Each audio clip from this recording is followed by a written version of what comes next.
moderator, and chief moderator. I just newly assigned you as the chief moderator. And I will be the person to introduce each of the speakers. Chief moderator. So let me introduce our four speakers. You are all very familiar with each other. Anyway, our first speaker will be Professor Tiejun. The second speaker is Professor Sam Moyo. And the third speaker is Mr. Jorge Santiago. And lastly, Professor Ariel Salleh. Each of you will have 15 minutes for your speech. And we have a timer to notify you when you are at your last 5th minute and last minute. All right. So first, let's have Professor Tiejun. Thank you, Professor Tiejun. Thank you for your chief moderator and the deputy. 15 minutes, let me give you a big topic. I'm trying to brief a kind of comparative study among 3 kinds of crises. The first that is in China, what is a death crisis.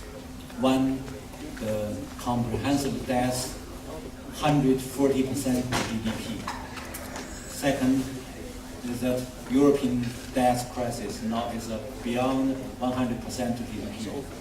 Third one is the United States. We know that the financial crisis.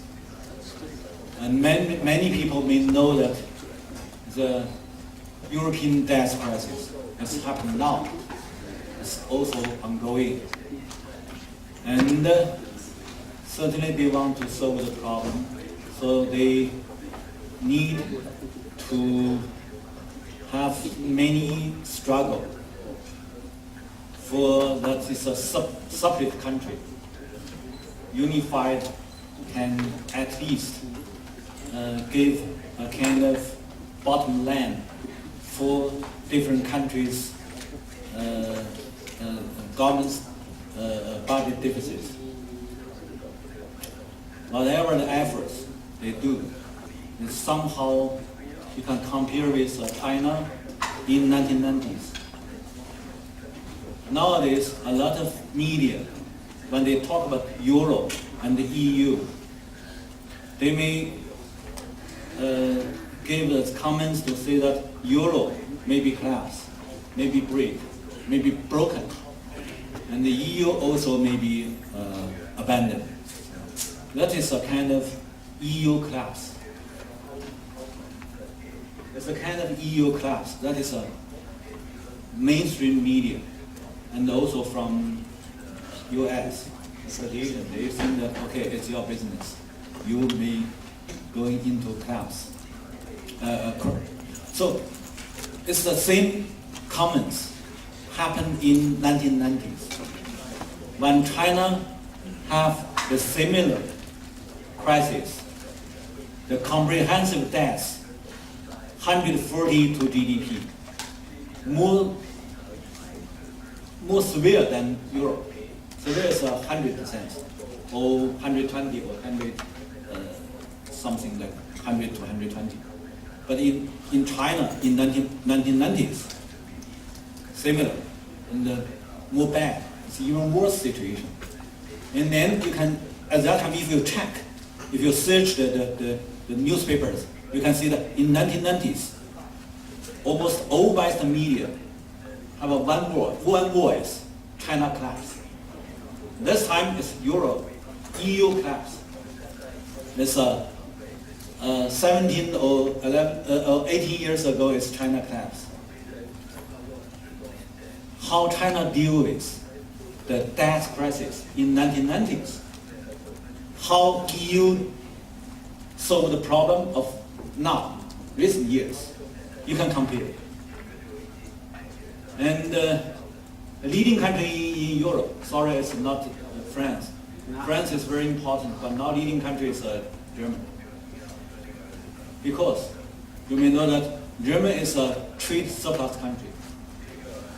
The whole of German trade surplus is just equal other European countries' trade deficit. if you put China and the EU together, and Germany have a big trade surplus to China, and the other European countries have a big trade deficit to China. So because that's just 15 minutes, I cannot give you these data and the pictures to show what happened. But it's very interesting. And then, once a time I give my talking to these big institutional investors in Europe, I said that nowadays we have two countries that are very embarrassed. One is Germany and then is China. Because both of these two countries are exactly money lender. They give money to others because they both have a big trade surplus and then turn to reserve. And then they give this money to others and no any money borrower want to pay back. It's very popular. You ask others, other European countries, you ask them, can they pay back? No way. If you ask American, can you pay back to China? No way. So that is this West countries, they break the basic legislation. It means that if you owe others, you don't need to pay back. It's kind of modern regulation, upside down. But let me tell you that in 1990s, why China do this? They did some kind of adopt some measures to deal with very serious debt crisis. In 1993, there is three deficits happen together. One is a physical deficit in China, very big. And then the physical deficit take money from the bank. So there's no bank self-assets, self-capital, no. Every money taken by the physical system.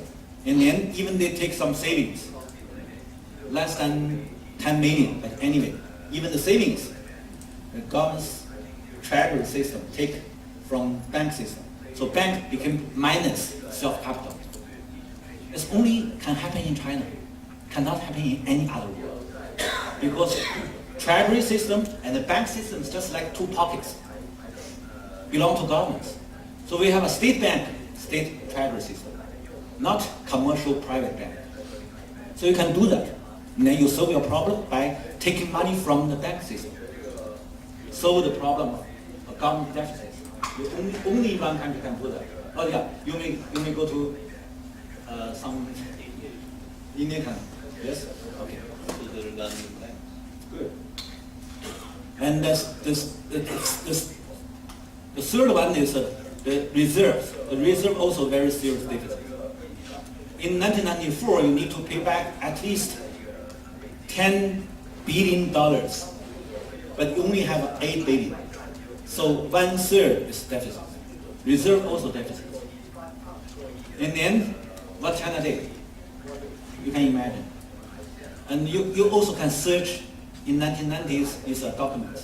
You find that first, Chinese currency, RMB yuan, devalued, 57% nominal.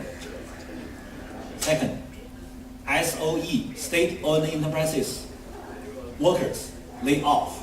How much you know? 30 million to 40 million. Very big number. 30 million to 40 million in any country.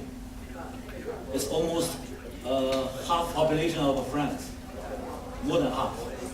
Half population, more than half of British. It's a big number of unemployment, but it's not in name of unemployment. It's in name of workers waiting for job. It's typical Chinese state corruption. It's all the something. It's not easy to translate into English. It's Chinese state corruption for these unemployment workers. What that? Underemployment. Okay. Anyway, we have so many very confused concepts to describe. Let's not calculate into unemployment rate. But indeed, it's almost 20%. Think about now you have in Europe you have 10%. It's a very big kiosk, but 20% in 1990s in China also created a lot of conflicts. So from that time, from 1993, the social conflicts, you calculate it's 8,000 cases. And then through grow up very fast. Every year you have a 10,000 conflicts increase. The same. So these out-job workers block the highway and even the trains and whatever. They have done a lot of things at that time. But anyway, they need to tolerate. And then by that, the governments cannot pay enough salary. Even the military cannot have enough money. And then the hospital system privatized. Universities, education system, not privatized, but anyway, push into the markets. So the universities only can take the money from students. And the hospital take money from patients. That is so-called reform. So most of these public sectors push into the markets. That is marketization. That is in 1990s. And then finally they solved the problem. When they just solved the problem, 1997's East Asian financial turmoil taking place. So before that, Chinese solved the problem. I mean, mainland China solved the problem. And then when the 1997's financial turmoil taking place in Asia area, only China and Hong Kong survived. Because from 1994 they have a minus reserve. To 1997 they have $100 billion as a reserve. So it means that they do something very hard and then they got the preparation. When the financial crisis happened, they passed. That is China. Now Europe. Germany want to do similar measures. They want to control the tribal system, and they want to control the money system, they want to control everything, but it's not easier because Europe suffered. They cannot unify as a whole country. Like Chinese to deal with the problem, it's because of the political regime. It's advantage political regime or not? I have no comments. I just leave this question to you. And they can succeed it, we just observe. We have no conclusion. And then let's go to US.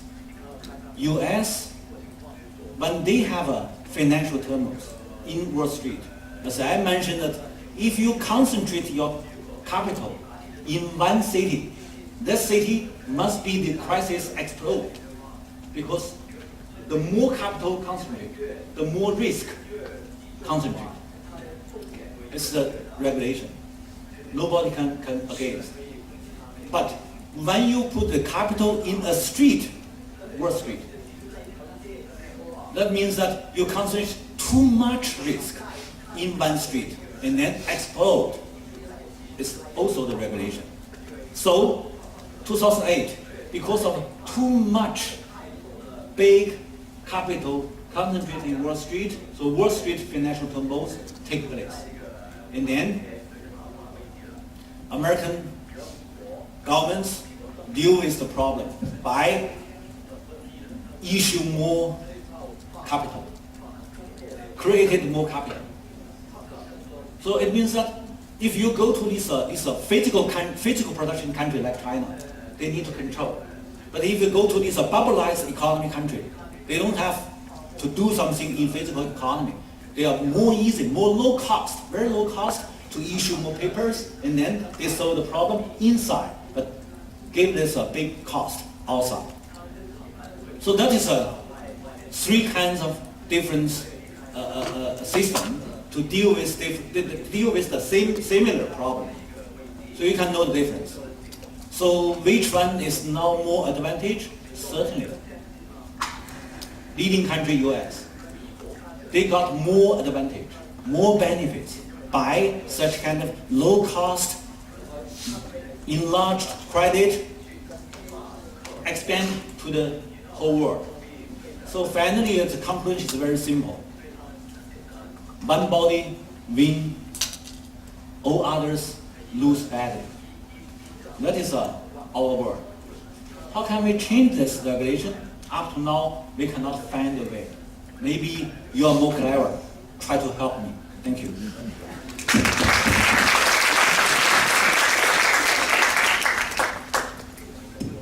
Thank you, Professor Wen. Now, Professor Sam Moyo, please. You have 15 minutes each.